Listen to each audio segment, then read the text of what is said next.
Hello, আজ যাচ্ছি আমি ওই বাড়িতে, একটু দরকার আছে, সঙ্গে কিন্তু আমার দাদাভাইকেও নিয়ে নিয়েছি। আর আমায় কেমন লাগছে কমেন্ট করতে ভুলো না। আর দেখো আমরা কিন্তু টোটোতেও বসে পড়েছি। আর এটা হলো পলিটেকনিক কলেজ। দূর দূর থেকে ছেলে মেয়েরা পড়তে আসে। আর আমি বাড়ি যাচ্ছি, মা জানে ভাই জানে না। ঘরে গিয়ে দেখবো ভাইয়ের রিয়াকশানটা কী। ভাই কিন্তু আমাকে দেখে খুবই খুশি। আমি কিন্তু অনেক দিন পর আসলাম, আমারও খুব ভালো লাগছিল, সঙ্গে তোমাদের দাদা ভাইয়েরও ভালো লাগছিল। ঠিক আছে। আর তোমার দাদাভাইয়ের মুখের হাসিটা জাস্ট একটু দেখো, শ্বশুরবাড়ি এসছে বলে কথা। বসতে না বসতেই কিন্তু মা গরম গরম হাতে চা ধরিয়ে দিয়েছে। আর তোমরা হয়তো বলতে পারো যে লাল চা কেন দিয়েছে, তোমার দাদাভাই দুধ চা খায় না বলে লাল চা দিয়েছে।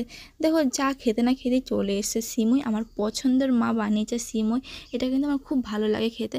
সিমুই খেয়ে চলে এসেছি আমরা ফুচকার দোকানে। আর এখানে ফুচকা না খেলে কি আর হয়, ফুচকা লাভার যেহেতু আমি। তো এখানে দেখো আমি ফুচকা খেয়ে চলে এসেছি বাড়িতে এসে দেখি আমার মুখের অবস্থা কি বাজে। তো আমি এটা লাগিয়ে নিয়েছি, সঙ্গে কিন্তু তোমার দাদা ভাইকেও ছাড়িনি। তো দেখো আমি এটা এখন ধুতে যাচ্ছি কলে। তো বাড়িতে এসে আমি তোমাদের ফাইনাল লুকটা দেখাবো। দেখো দেখো কেমন গ্লো করছে, দেখেছো? তো গাইস তোমার দেখলে তো আর হবে না, লাইক সাবস্ক্রাইব করতে হবে। তো চলো আজকের মতন বাই, দেখা হচ্ছে নেক্সট কোনো ব্লগ।